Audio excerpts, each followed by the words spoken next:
Hello.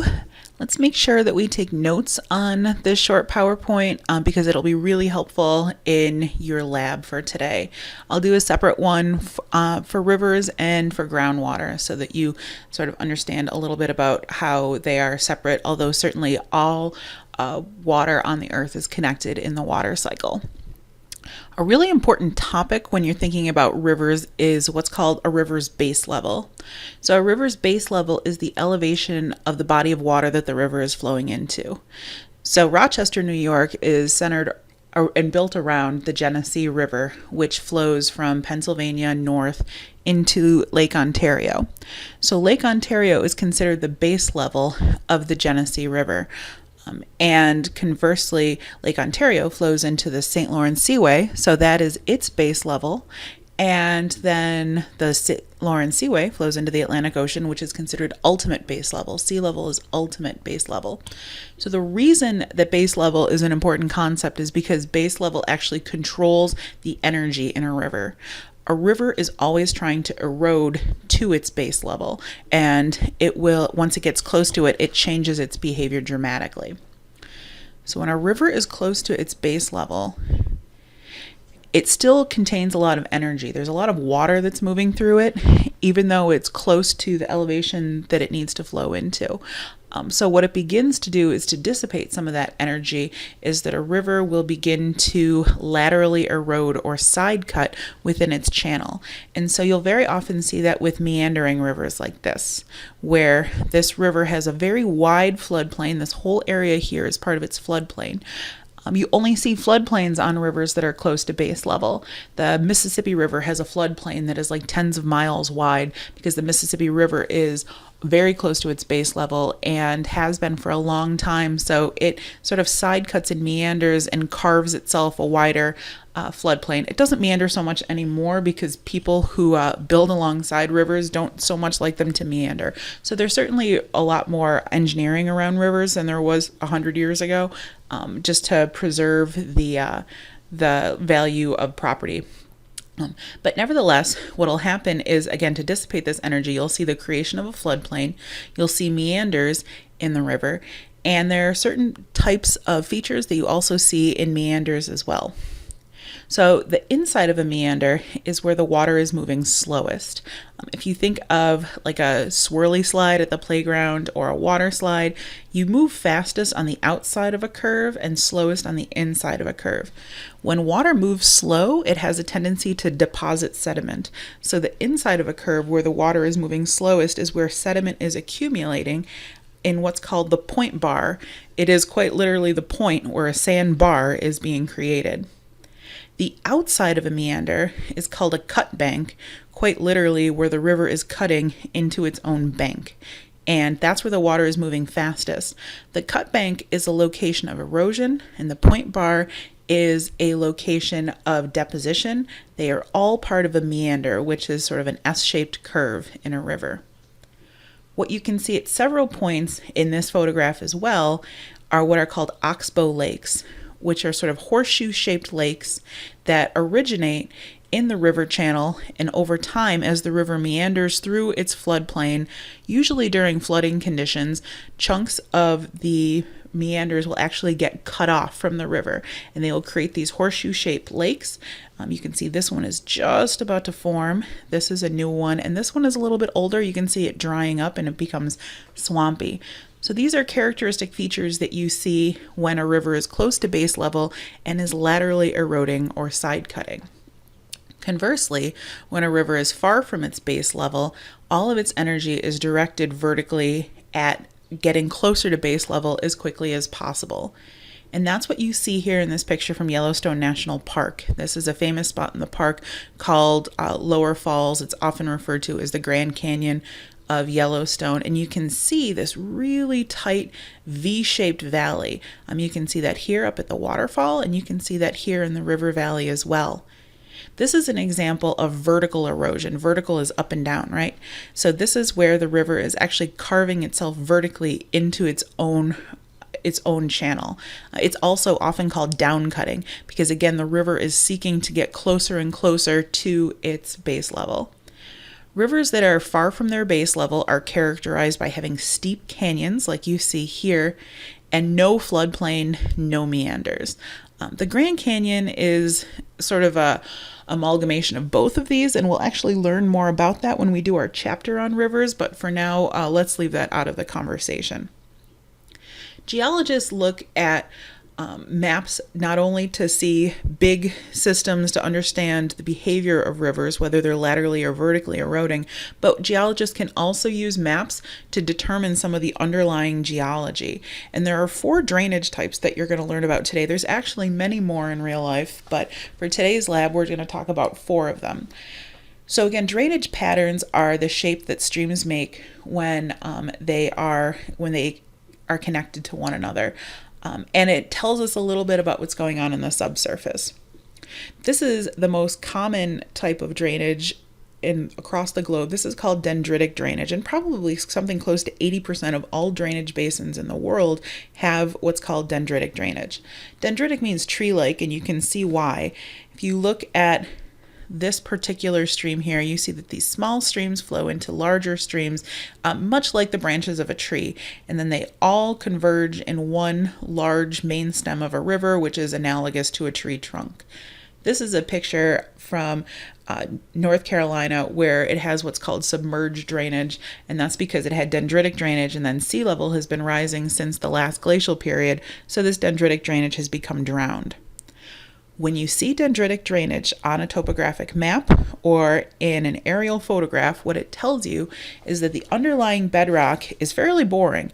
It's soft, it's all about the same resistance to weathering, and they are flat-lying, typically sedimentary rocks.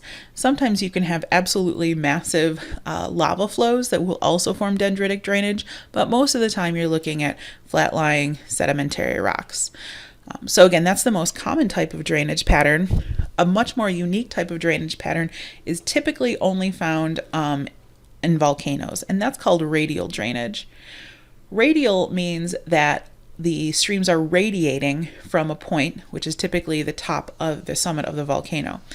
It can be found on all sorts of mountains, but in general, you're looking at volcanoes. Mountains are not all built the same. People in Pennsylvania talk about having mountains, and people in Colorado talk about having mountains, and people in Washington State talk about having mountains, and they are all incredibly different. Mountains in Pennsylvania are really just ridges. Mountains in Colorado are folded, and mountains in Washington State are cone-shaped volcanoes like you see here. When you're looking at radial drainage, you're primarily talking about these cone-shaped volcanoes. And you can see one here also. This is in Japan, where you also have these perfectly cone-shaped volcanoes, and you can see a series of streams flowing down from the central point or the summit of this volcano. So again, this is fairly unique. All the radial drainage tells you is that you are looking at a cone-shaped mountain. Another very rare form of drainage is called rectangular drainage. Rectangular drainage never looks like it does in this particular figure. It is certainly, like, streams don't change direction at a perfect 90-degree angle like they do. This is a little bit cartoonish, but nevertheless, what you see here is that streams change direction at nearly right angles in rectangular drainage.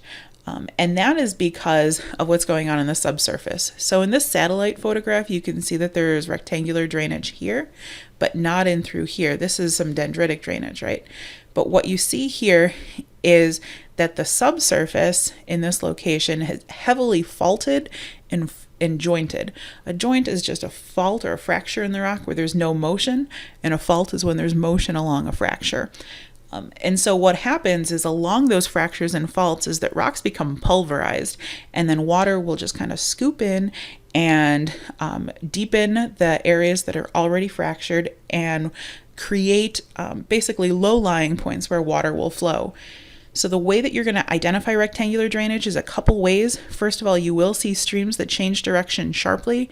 A lot of times, though, if you look at the contour lines, they also almost make like small little rectangles, like rectangular drainage is named.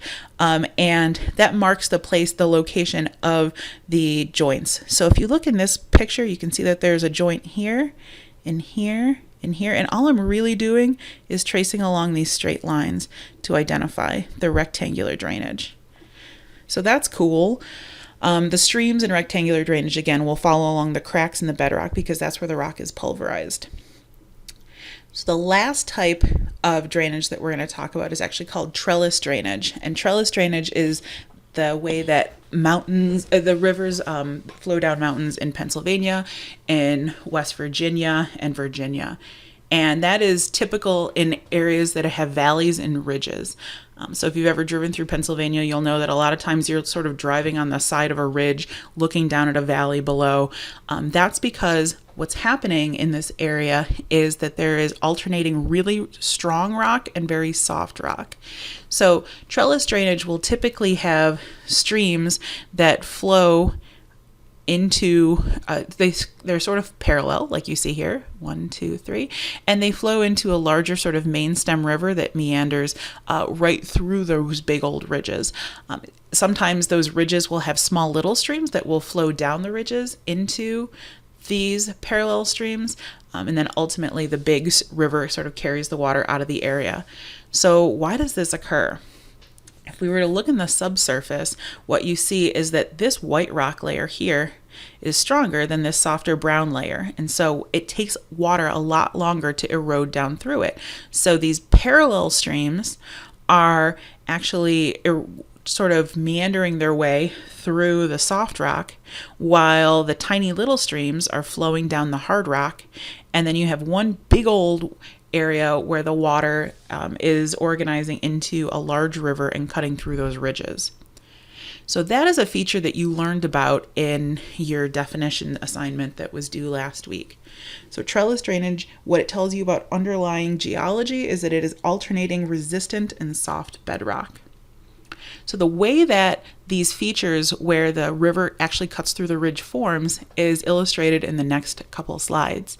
So here you have a meandering stream, and you can see in the subsurface there's variable geology. All of these rock layers that have the long dashed lines are shale. Shale is relatively soft and easy to break apart. And this stippled pattern here, that is sandstone, which is much harder. So as this river will downcut its way through the rock layers, what you see in this slide is that when it gets to the sandstone, it's much harder to get through, but it does over time, and so that's what creates a gap or a water gap in this ridge. And so that's the definition of a water gap. It's a gap through a ridge with water in it. Water gaps are not permanent structures. They can transition into wind gaps, and that is illustrated in this last slide, where you can see stream A flowing towards the bottom of the screen, and same with stream B flowing down this way. And this is trellis drainage because you can see that these are the ridges. There are gaps in the ridges, and those are with water in them, and those are called water gaps. And here you see an interesting tributary to stream B. You can see that it's getting really close to stream A. During flood conditions, streams tend to migrate backwards. That's called, and this is the head of the river, so this is called headward erosion when it extends backwards. So when that happens, look what happens to stream A. So when that happens, the water from stream A gets diverted into stream B. So you can see the discharge of stream B goes up significantly. You also see that one of the water gaps is now completely dry, and so that's called a wind gap now. When a water gap has its water that is captured by another stream, it becomes a wind gap. So a wind gap is a gap in a ridge with no water in it, just wind. And that process where drainage will be diverted from one stream into another, that process is called stream piracy. So you're going to use all of the terms of all the features that we just talked about today, as well as the 4 drainage patterns to complete your lab on streams, and there'll be a separate short video to talk to you a little bit about your groundwater portion of the lab. Have fun.